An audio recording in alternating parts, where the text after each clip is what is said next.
Hey, it's James from All Hail Internal Combustion. Today we got a little tool that we're going to be making for future projects. We have a old HEI distributor that came out of a small block Chevy, actually a 305 from the 80s. I think it was an 85, 86. So I already pulled a lot of the electronics out because I had pirated the parts together to build an HEI for my Pontiac. So we don't have any small block Chevys around that don't have an HEI on them already. And this one's pretty dirty. So what we're going to make today is an oil pump primer.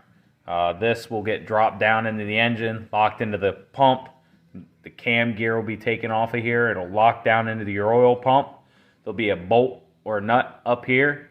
You can put a screw gun on and you can run it, and it'll pump that oil pump up and prime the whole system so that you don't have anything starting up dry. You know, hopefully you'll be able to see your oil pressure gauge rise as you're running this guy. So, and one thing you need to remember, a lot of people say, oh, you could do this with a screwdriver. This little passage right here, it lets your oil from your oil pump pass over to the driver's side oil galley that feeds your lifters and your rocker arms and everything else. So yeah, if you prime it with a screwdriver, it will prime the passenger side of the engine up fine, but it won't prime the driver's side, and a lot of people don't notice that because they've got their valve covers on and they're ready to fire their motor. This makes sure both sides get oil, so you might want to use one of these or buy one of these tools or whatever. Just make sure when you're buying a tool, I've seen a lot of crappy ones that this groove is really huge in. And it ends up basically doing the same thing a screwdriver does. It just lets the oil go where it wants to and not through that passage you need it to go through. So that's why these tools are cool. So we're going to clean this up too and clean the body up, but we're going to disassemble it first. So there's usually a roll pin down here at the bottom. You just need to disconnect that. This was already taken apart. So here's the shaft for your, that's all you need for your oil pump. We're going to pull this shaft out. And basically we're going to take the mechanical weights off because we could possibly use those elsewhere. So we're going to go ahead and pull this apart, pull everything apart here, probably pull all this extra stuff out of here.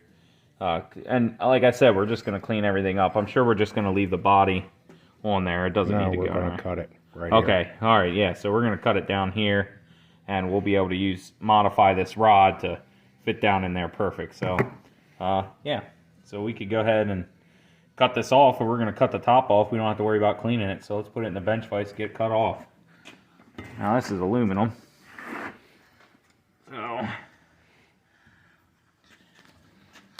might be easier to just use the hacksaw.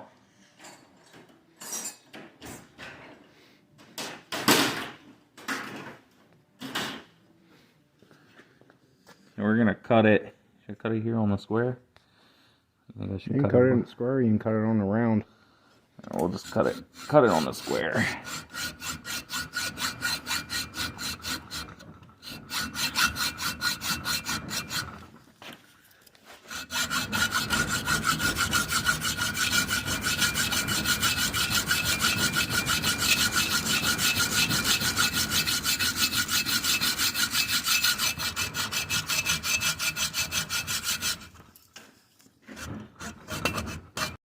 Okay, now that we have this cut, this is scrap.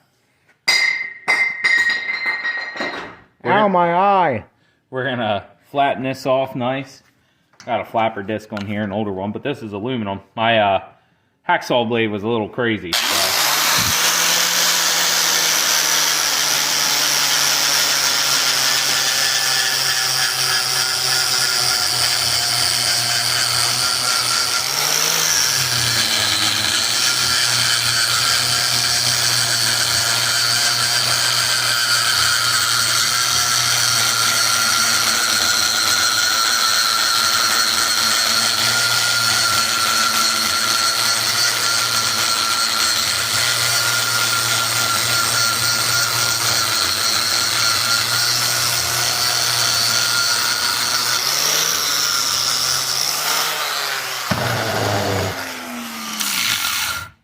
I love these things. If you don't know about flapper discs, get yourself some. They work great on steel, brand new. Oh, I mean, you can really pretty some steel up. So there we are, nice and flat. You can even Sits nice. So the idea behind this is that it'll sit down and we'll still use the distributor clamp, right? You can. So you could still use that in there just to make sure that it's held down tight. This will go in and you'll hook a drill onto it and you'll be able to run your oil pump. And like he said, you'll still get that oil tight passage to feed the driver's side of your small block. So this would work on 305s, 350s. Anything small block. Yep. 283, 305, 307, 327, 350. I believe it'll work on a 400 and a 454 too, because I think small and big block Chevys all take the same distributor. I'm just going to try to cut some of this gunk off here. Fair amount of it. I don't need to run this through the...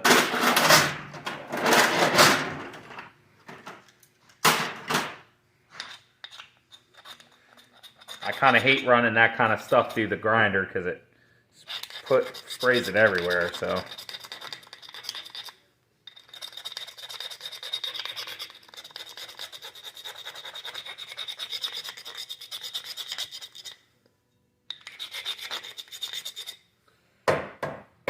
Alright, let's clean this up on the grinder.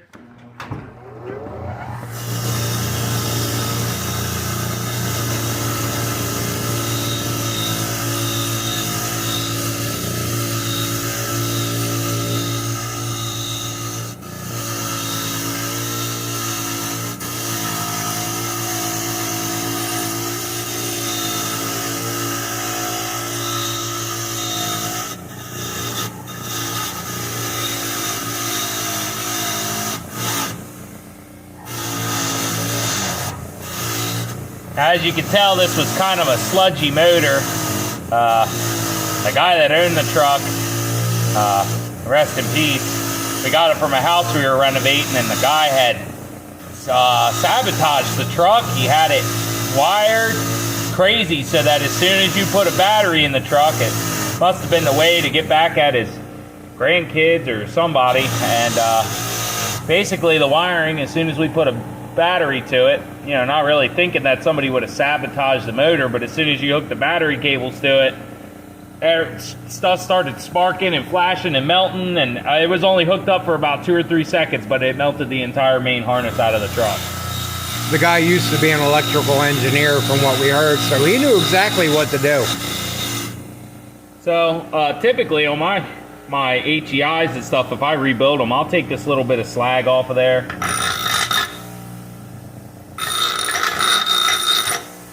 It doesn't really make a big difference, but, you know.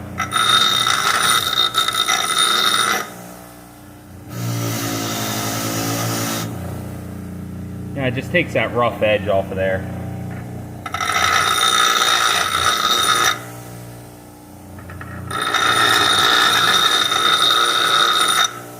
And really, this is just a tool, so well, it might as well look good while it's doing its job.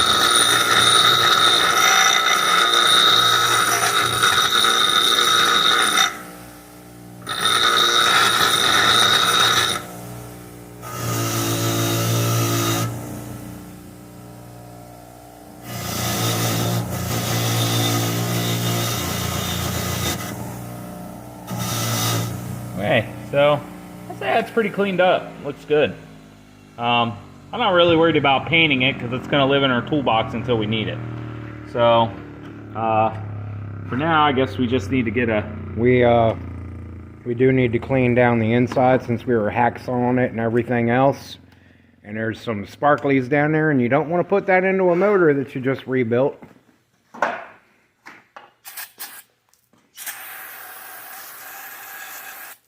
There we go. Oh, that's nice. Oh, that's lovely.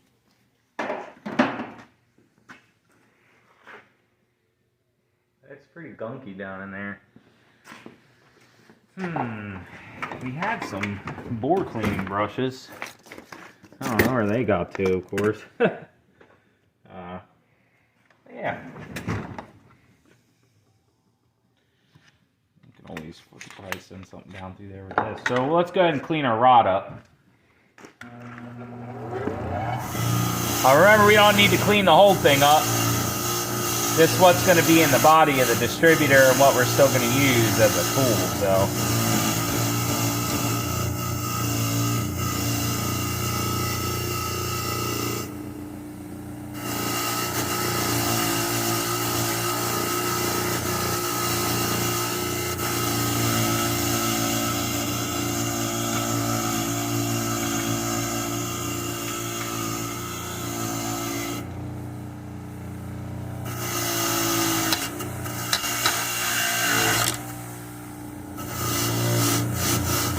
Correct me if I'm mistaken, but I believe that the LA series small block Mopars also have this same keyway on the bottom of the distributor. If you had a, you could probably use a base of an HEI or a regular distributor to prime it if you just wanted to use this piece, if it matched any motor that really took this keyway.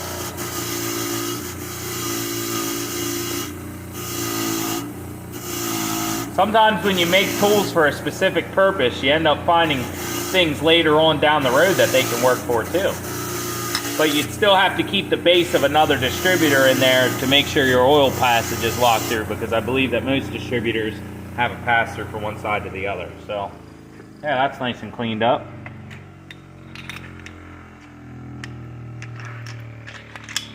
Boy, that doesn't like to slide around. Let's loosen this. Still kind of some grease on here. Loosen that up with some carbon choke. Oh, we're out of rags there. Back down to the auxiliary supply. I don't want to give you a secret on where I get my rags from or anything, because every time I go to the place that I get my rags from, they're always missing. So,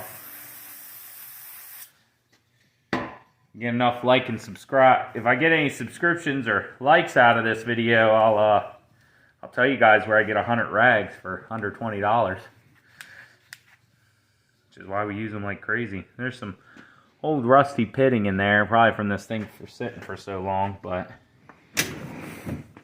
at the same time, it's not going to spend its entire life inside of a motor, but we can clean it up a little bit.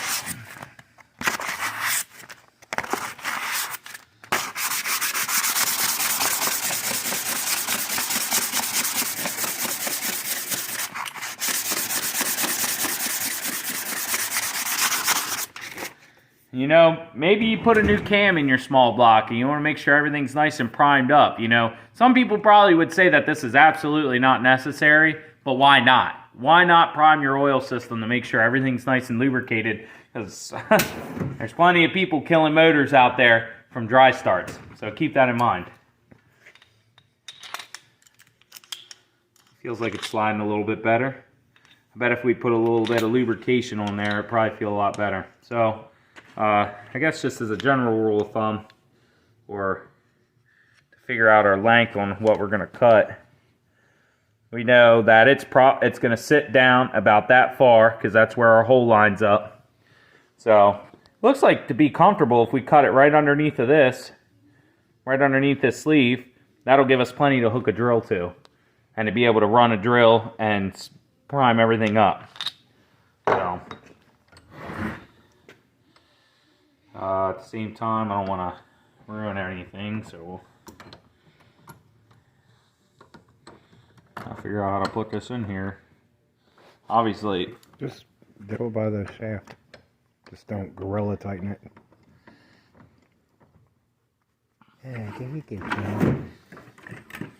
And now I'm not going to use a hacksaw on this because it'll probably take a little while.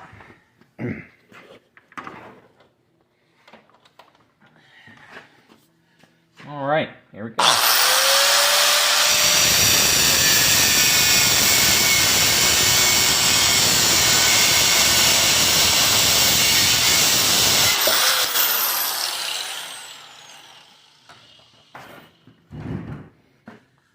All right, here we go. We're going to clean this up on the grinder.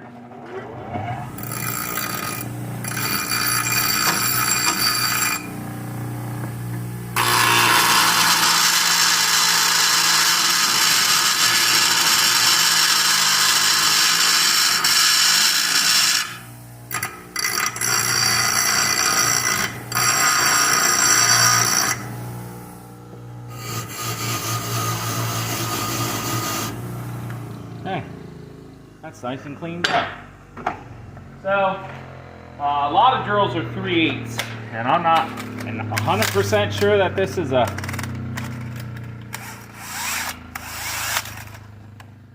will fit, but it does. So the DeWalt hammer drill, this one in particular, is a 5/8 chuck. So I guess be aware that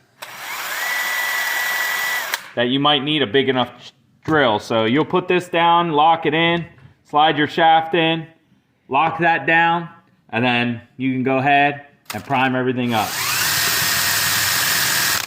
Now, if you guys do happen to have a 3/8 drill, what you can do is you can take this part of it right here and you can run it in a bench vise or a bench grinder. Or if you happen to have a drill press, you can also chuck it upside down in a drill press and take a grinder to it and reduce your diameter on your shaft till it fits your drill. Here we'll give you a little example here, so you can understand what he's saying. So you know, you wouldn't have a cutoff wheel on this. You would have a. So obviously we have a 5/8 drill, so we're not going to do this. But so you don't have a cutoff disc on your grinder. You have a regular grinder blade. You put it in upside down like this. Lock it in. Lock it in nice, so it's nice and tight. Here, I'll just lock it down. Demonstration. You'll set your grinder up. Maybe get your table out of the way. Maybe so you could set the grinder just like this, and you could just kind of hold it to there. Turn your grinder on, or your bench grinder, or your drill press, and just run that grinder on there nice and smooth, and the drill press is going to keep it nice and consistent. If you do it on your bench grinder, the problem you could run into is a little bit of inconsistency. So then when you put it into your drill, it's going to wobble a little bit and won't be nice and square. I don't know that it would cause any damage, but to alleviate that kind of issue, you could just do that. So, and even doing something like this, you can use a brand new flapper disc on your grinder, because you're only taking a 1/16 of an inch of material off each side to get you down to 3/8. Yeah, and just take it down until you can fit it in your drill. You know, make sure that you give yourself enough room to fit all the way inside of your chuck. So super important. You know, maybe this isn't for a motor you just built. Maybe you bought a Chevy with a small block in it, or whatever motor. And you can pretty much do this out of any distributor you might have laying around extra. And let's say you buy a car that's been sitting for 10 or 15 years and you want to prime that oil system up before you even try to start it. Not a bad idea. But you can go ahead and take care of this. So what I'll probably end up doing is taking a little bit of red grease, coat this down so it'll be less likely to rust sitting around in a toolbox. We have a what's that, a 70 Firebird out there? 68, 69, I think. 69 Firebird out there. It belongs to Mike. I'm sure he's going to want to get that running. It's got a small block Chevy motor in it, and we'll go ahead and end up priming that small block Chevy in that with this guy, so it's not getting a dry spot. So once we get our other toolbox over here, that has our engine building tools in it, and that'll probably go in that drawer. So this has been great, guys. We've been wanting to make this tool for a little while. Hopefully give you a little inspiration. Maybe you work on Fords or Mopars. It'd be the same with small block Ford motor. You could use a distributor from that. You know, those Durasparks are... we switch all of our Durasparks out with HEIs, but you could use one of them old Duraspark units for a small block Ford, no problem. It'd work all the same.